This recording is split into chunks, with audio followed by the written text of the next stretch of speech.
বিশিষ্ট বাংলা সাহিত্যিকেরা নিজেদের ভিন্নধর্মী গল্প, উপন্যাস, রহস্য উপন্যাস, ভ্রমণ কাহিনী, পত্র-পত্রিকা প্রভৃতি রূপ পালকের মাধ্যমে বাংলা সাহিত্যের মুকুটকে বিশ্ব সাহিত্যের আসরে আকর্ষণীয় করে তুলেছিলেন ও তুলছেন।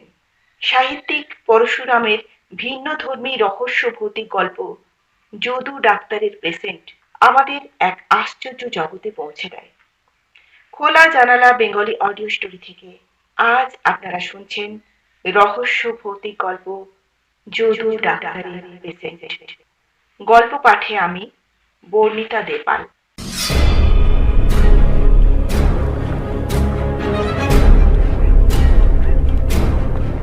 ক্যালকাটা ফিজি সার্জিক ক্লাবের সাপ্তাহিক সান্ধ্য বৈঠক বসেছে।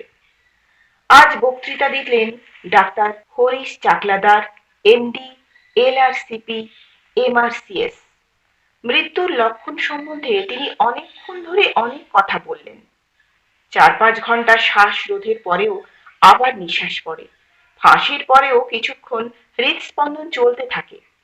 2 হাত 2 পা কাটা গেলেও এবং দেহের অর্ধেক রক্ত বেরিয়ে গেলেও মানুষ বাঁচতে পারে ইত্যাদি। অতএব রায়গার মাটিস না হওয়া পর্যন্ত, অর্থাৎ দ্বিজেন্দ্রলালের ভাষায় কুঁকড়ে আড়ষ্ট হয়ে না গেলে একেবারে নিঃসন্দেহ হওয়া যায় না। বক্তৃতা শেষ হলে যথারীতি ধন্যবাদ দেয়া হলো। কেউ কেউ নানা রকম মন্তব্য করলেন। বক্তার সহপাঠী ক্যাপ্টেন বেনি দত্ত বললেন, ওহে হরিশ, তুমি বড্ড হাতে রেখে বলছো। আসল কথা হচ্ছে, ধর থেকে মুন্ডু আলাদা না হলে নিশ্চিত হওয়া যায় না। শিবপুরে দশরথ কুণ্ডুর কথা শোনোনি বুঝি? বুড়ো হাড় কঞ্জুস, অগাধ টাকা, মরবার নামটি নেই। ছেলে রামচাঁদ হতাশ হয়ে পড়ল। অবশেষে একদিন বুড়ো মুখ থুবড়ে পড়ে গেল। নিঃশ্বাস বন্ধ হলো, নাড়ি থামলো, শরীর হিম হয়ে সিটকে গেল। ডাক্তার বললে, আর ভাবনা নেই রামচাঁদ, তোমার বাবা নিতান্তই মরেছেন। রামচাঁদ খটা করে বাপকে ঘাটে নিয়ে গেল। বিস্তর চন্দন কাঠ দিয়ে সীতা সাজালে। তারপর যেমন খড়ের নুড়ো জেলে মুখাগ্নি করতে যাবে, অমনি বুড়ো উঠে বসলো। হ্যাঁ, এসব কি বলেই ছেলের গালে এক চড়। সবাই ভয়ে পালালো। বুড়ো গটগট করে বাড়ি ফিরে এসে ঘটককে ডাকিয়ে এনে বললে, রেমোকে ত্যায্য পুত্তর করলুম, আমার জন্য একটা পাত্রী দেখো।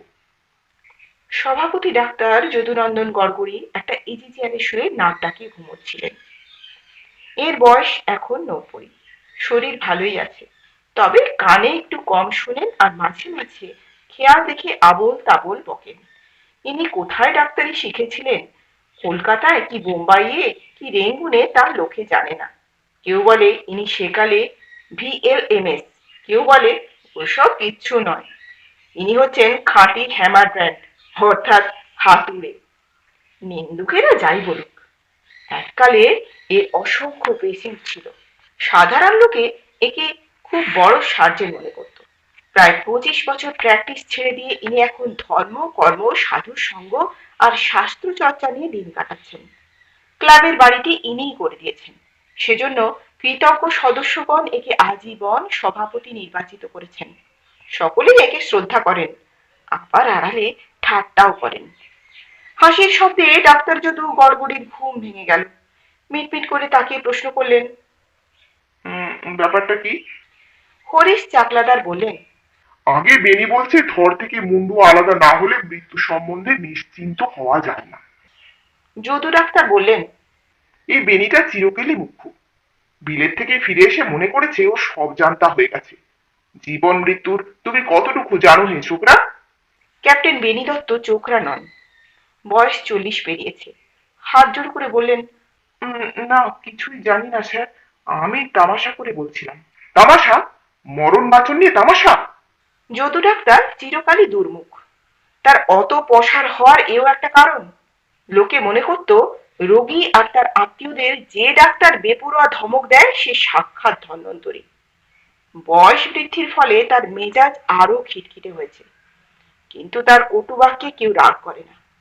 তাকে শান্ত করবার জন্য ডাক্তার অশ্বিনী কুমার সেন, MBBS, কবিরত্ন, বৈদ্যশাস্ত্রী বললেন, স্যার, আজকের সাবজেক্ট সম্বন্ধে আপনি কিছু বলুন।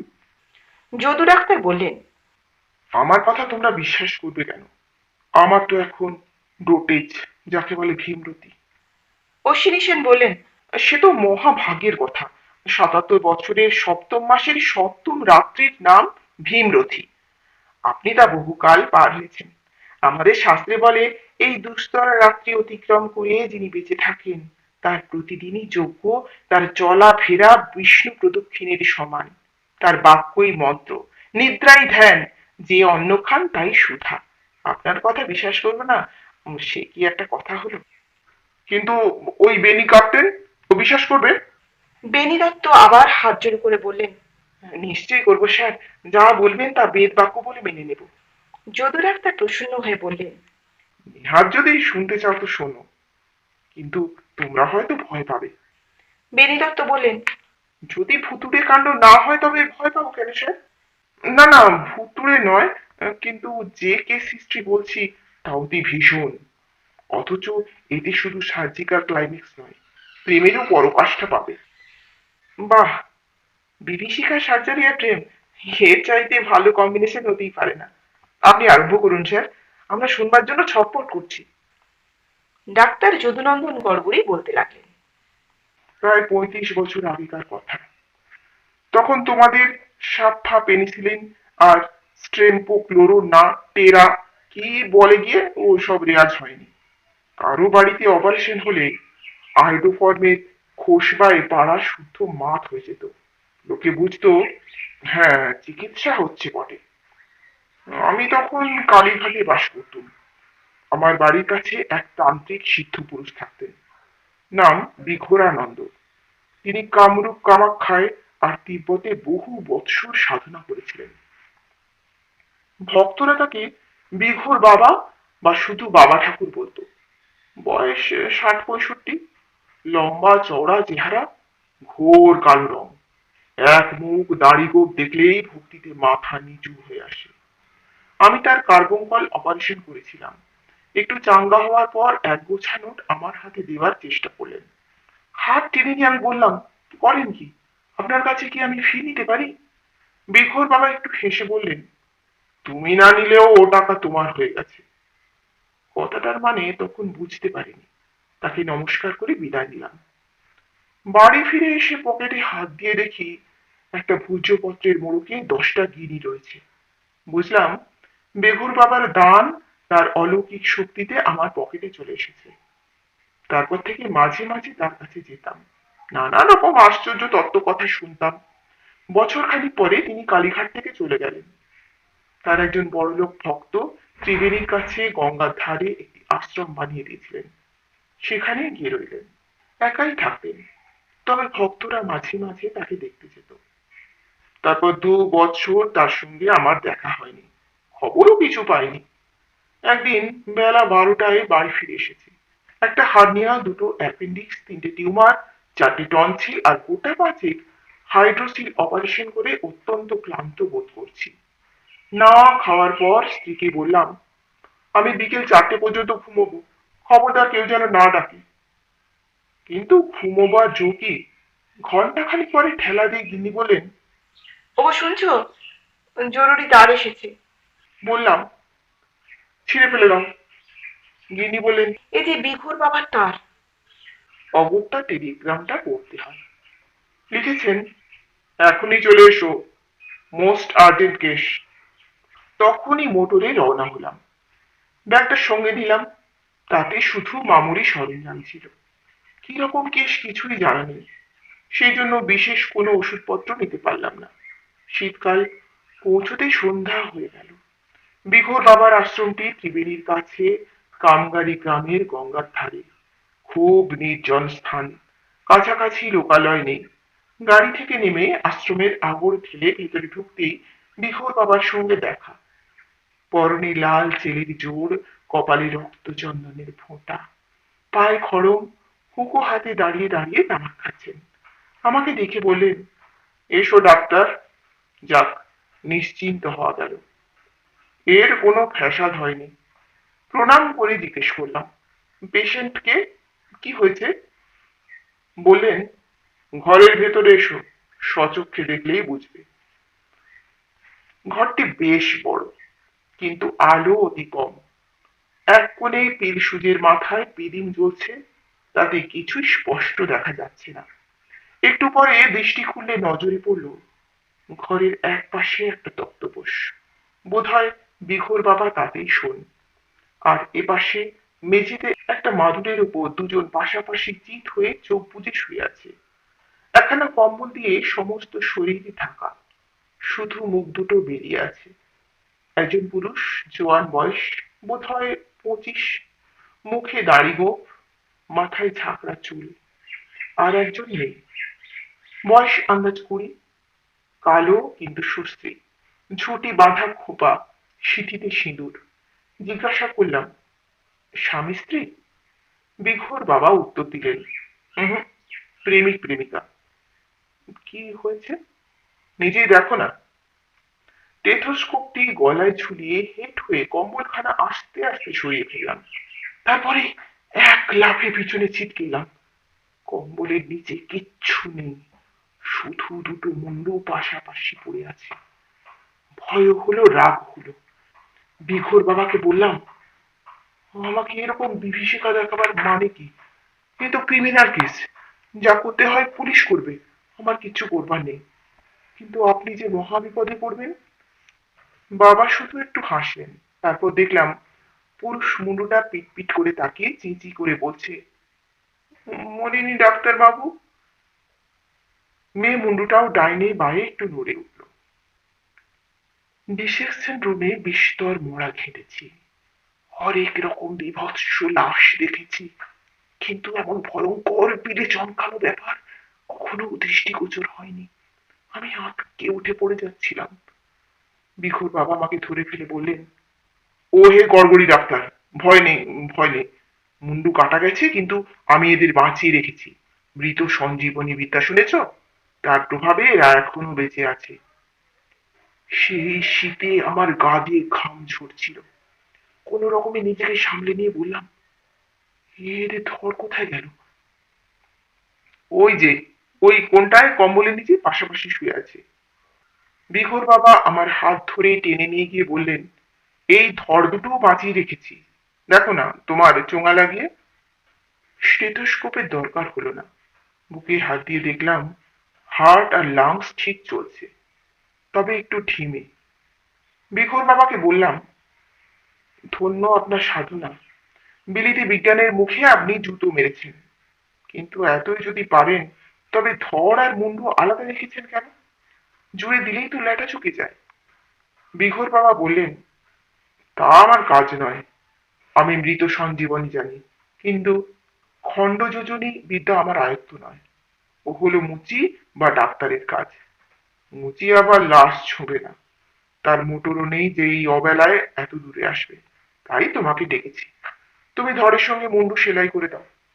আমি নিবেদন করলাম, বাইরের চামড়া সেলাই করলেই তো গলার হাড় আর নলি জুড়বে না। সার্কুলেশন, রেসপিরেশন এবং স্পাইনাল কর্ডের সঙ্গে ব্রেনের যোগ কি করে হবে? সেরিব্রেশন অর্থাৎ মস্তিষ্কের ক্রিয়া চলবে কি করে? কেন চলবে না? দুই ভ্রুর মধ্যে আজ্ঞা চক্র ঘুরছে, তাতেই পঞ্চেন্দ্রিয় আর মনের ক্রিয়া চলছে। কাটা মুন্ডু কথা কয়েছে, তাতে তুমি স্বপনে শুনেছ। কোনো চিন্তা নেই, তুমি সেলাই করে ফেলো। আমি বললাম, সেলাইয়ের উপযুক্ত বাঁকা ছুট আর ক্যাটগট তো আমার সঙ্গে নেই। আর সেপসিস অর্থাৎ পচন বন্ধ করবো কি করে?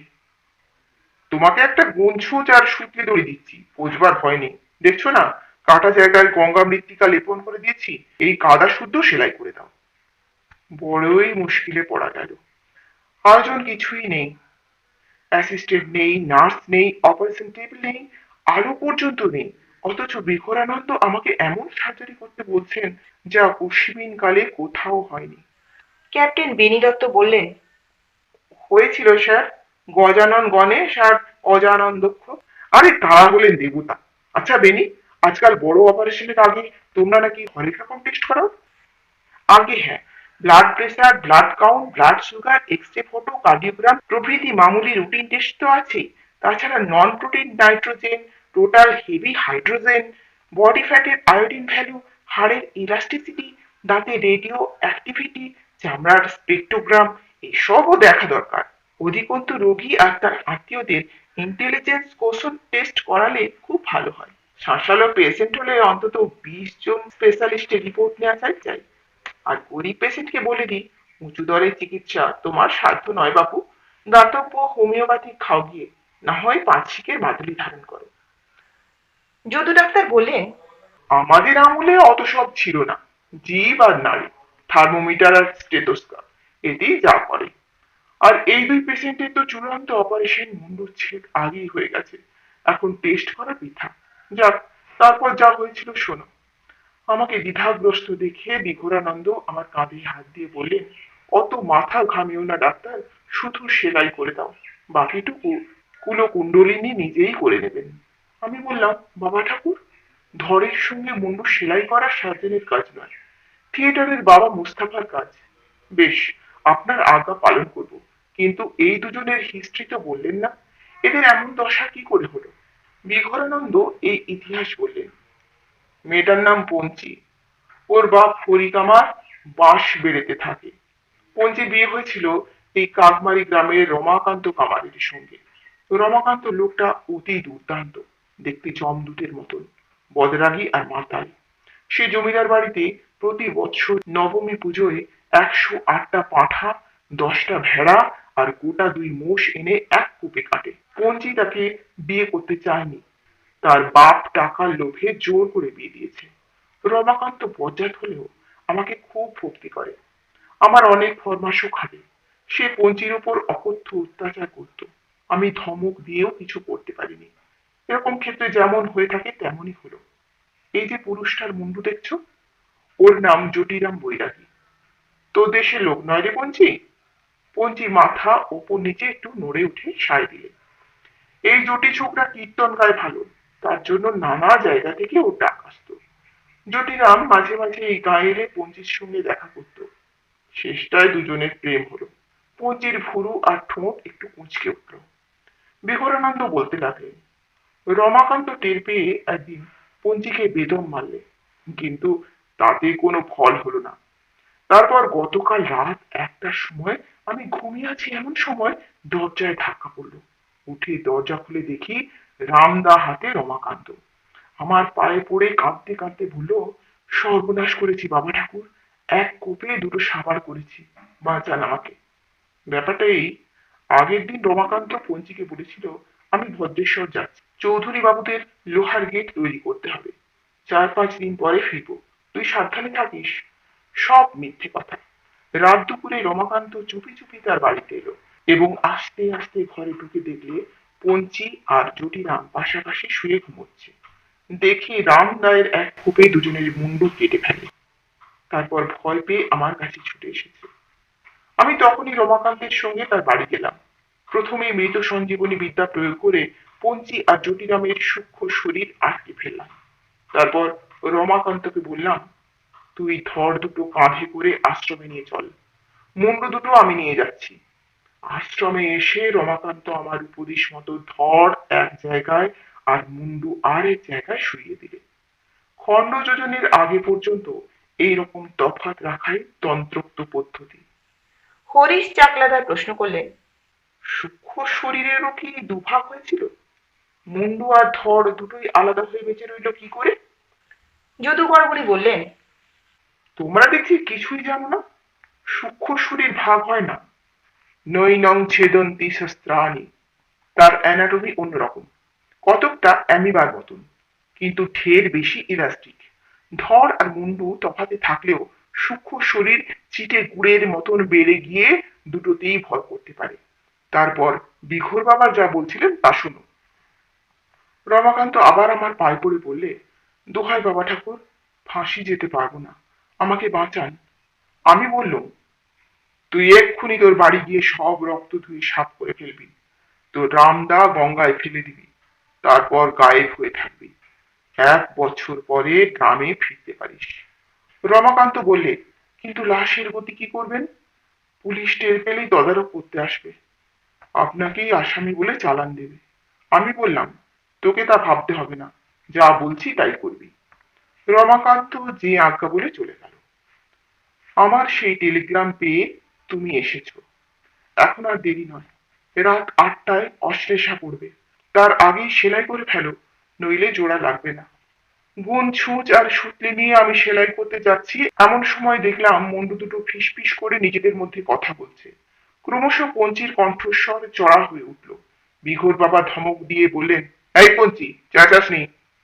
আরে গেল যা, এখনো ঘাড়ের উপর মুন্ডু বসেনি, এর মধ্যেই গলাবাজি শুরু করেছে। পঞ্চি ডাকলো, ও বাবা ঠাকুর, একবারটি শুনুন তো। বিঘোর বাবা উবু হয়ে অনেকক্ষণ ধরে কান পেতে পঞ্চি আর জুটিরামের কথা শুনলেন। তারপর আমাকে বললেন, ওহে ডাক্তার, এরা বলছে যে জুটির ধরে পঞ্চির মুন্ডু আর পঞ্চির ধরে জুটির মুন্ডু লাগাতে হবে। আমিও ভেবে দেখলাম এই ব্যবস্থাই ভালো। স্তম্ভিত হয়ে আমি বললাম, এ কিরকম কথা বাবা ঠাকুর, মুন্ডু বদল হতেই পারে না। ভিয়েনা কনভেনশনে তার কোনো স্যাংশন, এরকম অপারেশন মোটেই এথিক্যাল নয়, আমাদের প্রফেশনাল কোডের একদম বাইরে। বিঘোর বাবা বললেন, আরে রেখে দাও তোমার কোড, পঞ্চি যদি নিজের ধর আর মুন্ডু নিয়ে বেঁচে ওঠে তবে যে আবার রমাকান্তের কবলে পড়বে। মুন্ডু বদল করলে এদের নব কলেবর হবে, কোনো গোলযোগের ভয় থাকবে না। আর একটা মস্ত লাভ হবে এই যে কখনো এদের ছাড়াছাড়ি হবে না। জটিরাম যদি আগে মরে তার ধর নিয়ে পঞ্চির মুন্ডু বেঁচে থাকবে, পঞ্চি যদি আগে মরে তার ধরটা জটির মুন্ডু নিয়ে বেঁচে থাকবে। এই পঞ্চিটা অত্যন্ত চালাক, এর মাথা দিয়েই এই বুদ্ধি বেরিয়েছে। জটিরাম হচ্ছে হাঁদারাম, কালই আমি ভৈরব মর্তে এদের বিয়ে দিয়ে দেব, আমার আশ্রমেই এরা বাস করবে। আমি প্রশ্ন করলাম, ধর আর মুন্ডু বদল হলে কে পঞ্চি কে জটিরাম তা কিভাবে স্থির হবে? বিঘোর বাবা বললেন, মাথা হলো উত্তমাঙ্গ, মাথা অনুসারে লোকের নাম হয়, ধর যাই হোক। ক্যাপ্টেন বেনি দত্ত জনান্তিকে বললেন। কিন্তু গণেশ আর দক্ষের বেলায় তো তা হয়নি। যদু ডাক্তার বলতে লাগলেন। এরপর আর আপত্তি করা চলে না, অগত্যা খণ্ড যোজনের জন্য প্রস্তুত হলাম। অ্যানাস্থেটিক করার দরকার হলো না। বিঘোর বাবা মাথায় আর গলায় হাত বুলিয়ে অসাড় করে দিলেন। কিন্তু ভোঁতা গুনছুঁচ আর খসখসে পাটের সুতলি দিয়ে চামড়া খোলা গেল না। বিঘোর বাবা বললেন, এই পিরিম থেকে রেড়ির তেল দিয়ে ছুঁচ আর সুতোয় বেশ করে মাখিয়ে নাও। তাই নিলাম। লেব্রিকেট করার পর কাজ সহজ হলো। 8 ঘন্টার মধ্যে মুন্ডুর সঙ্গে ধর সেলাই করে ফেললাম। তারপর বিঘোর বাবাকে বললাম, এখন এদের শরীরে কিছু তাজা রক্ত পুড়ে দেওয়া দরকার, অভাবে 500 সিসি গ্লুকোজ সেলাইন। কিন্তু এই পাড়া গায়ে জোগাড় হবে কি করে? যদি নেহাতি বেঁচে থাকে তবে এরপর কিছুদিন লিভার এক্সট্রাক্ট, ব্লাড স্পিল আর ভিগারোজিন খাওয়াতে হবে, নইলে গায়ে জোর পাবে না। বিঘোর বাবা বললেন, ওসব ছাই ভস্য চলবে না বাপু, এখন এরা সমস্ত রাত ঘুমোবে, কাল সকালে জেগে উঠলে ঝোলা গুড় দিয়ে খানকতক রুটি পথ্য করবে, তারপর বেলা হলে পঞ্চি ভাত চড়িয়ে দেবে আর লঙ্কা বাটা দিয়ে কাঁকড়া চচ্চড়ি রাঁধবে, তাতেই বলবান হবে। জটিরাম আবার গাঁজা খায় নয় রে জটে? জটিরাম দাঁত বার করে বলল, হ্যাঁ। বিঘোর বাবা বললেন, বেশ তো, কাল সকালে আমার প্রসাদী ছিলি মেয়ে 2-1টা টান দিস। এখন খাওয়া যাবে না, গলার জোর পোক্ত হতে 4-5 ঘন্টা সময় লাগবে। এখন খেলে সেলাইয়ের ফাঁক দিয়ে সব ধোঁয়া বেরিয়ে যাবে। দেখো ডাক্তার, তোমাকে ফি কিছু দেব না, আজ তুমি যা দেখলে তার দামই লাখ টাকা। আমি উত্তর দিলাম, তাতে কোনো সন্দেহ নেই বাবা, আমার চক্ষু কর্ণ সার্থক হয়েছে, অহংকার চূর্ণ হয়েছে, গা দিয়ে ঘাম ছুটছে, আগা পাঁচতলায় রোমাঞ্চিত হচ্ছে, আমি ধন্য হয়ে গেছি। এখন অনুমতি দিন, আমি বাড়ি ফিরে যেতে চাই, 2 ডোজ ব্রোমাইড খেয়ে নাক ঠান্ডা করে শুয়ে পড়ি। এই বলে প্রণাম করে সেই রাতেই কলকাতায় ফিরে এলাম। ডাক্তার অশ্বিন সেন বললেন। কিমাশ্চর্য মাতঃ পরম, ডাক্তার হরিশ চাকলাদার বললেন। ফ্যাবারগাস্টিং মিরাকল। ক্যাপ্টেন বেনি দত্ত বললেন। অতি খাসা, পরকীয়া প্রেমের এমন পারফেক্ট পরিণাম বৈষ্ণব সাহিত্যেও নেই। আর সিম্বায়োসিসের এমন চমৎকার দৃষ্টান্ত বায়োলজির কেতাবেও পাওয়া যায় না। আচ্ছা স্যার, নায়ক নায়িকার তো একটা হিল্লে লাগিয়ে দিলেন, কিন্তু রমাকান্তর কি হলো? ডাক্তার যদু গড়গড়ি বললেন। শুনেছি 1 বছর পর সে চুপি চুপি বিঘুর বাবার আশ্রমে এসেছিল, কিন্তু জটি আর পঞ্চিকে দেখে ভূত পেতনি মনে করে তখনই ভয়ে পালিয়ে যায়। তারপর থেকে সে নিরুদ্দেশ। আহা, তার জন্য দুঃখ হয়, বেচারা খুন করেও বউকে সাহসটা করতে পারলো না। নামটাই যে অপয়া, ডাইনে বাঁয়ে যেদিক থেকে পড়ুন পাবেন রমাকান্ত কামার। আমাদের সুগল্পশুও তার দুমুখ নামের জন্য উন্নতি করতে পারছেন না। আচ্ছা, তারপর আর কখনো আপনি পঞ্চি আর জটিরামকে দেখেছিলেন? দেখেছিলাম। 2 বছর পরে বিঘুর বাবা চিঠি লিখেছিলেন, মাঘ সংক্রান্তির দিন জটি পঞ্চির ছেলের অন্নপ্রাশন, তুমি অবশ্যই আসবে। বাবার যখন আদেশ তখন যেতেই হলো। কি দেখলেন গিয়ে?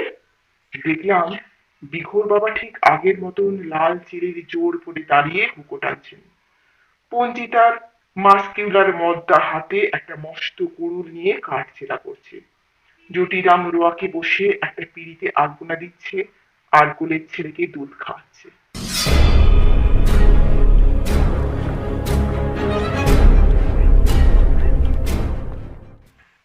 এতক্ষণ আপনারা শুনছিলেন রহস্য ভৌতিক গল্প যদু ডাক্তারের পেশেন্ট।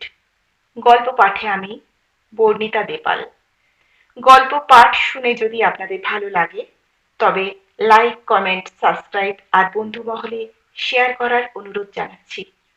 তাহলে আপনাদের মতো আরো শ্রোতা বন্ধু গল্প শোনার আনন্দ পেতে পারেন। আর হ্যাঁ, বেল আইকনটি অবশ্যই প্রেস করতে ভুলবেন না, তাহলে নতুন নতুন গল্পের নোটিফিকেশন পাবেন। নতুন গল্প পাঠ করার জন্য অনেক শ্রোতা বন্ধু কমেন্ট করেছেন, সবাইকে অসংখ্য ধন্যবাদ। অবশ্যই চেষ্টা করব নতুন নতুন গল্প নিয়ে আসার। আজ এখানেই শেষ করছি, আবার নতুন কোনো গল্প নিয়ে তাড়াতাড়ি ফিরে আসবো। সবাই ভালো থাকবেন, সুস্থ থাকবেন। নমস্কার।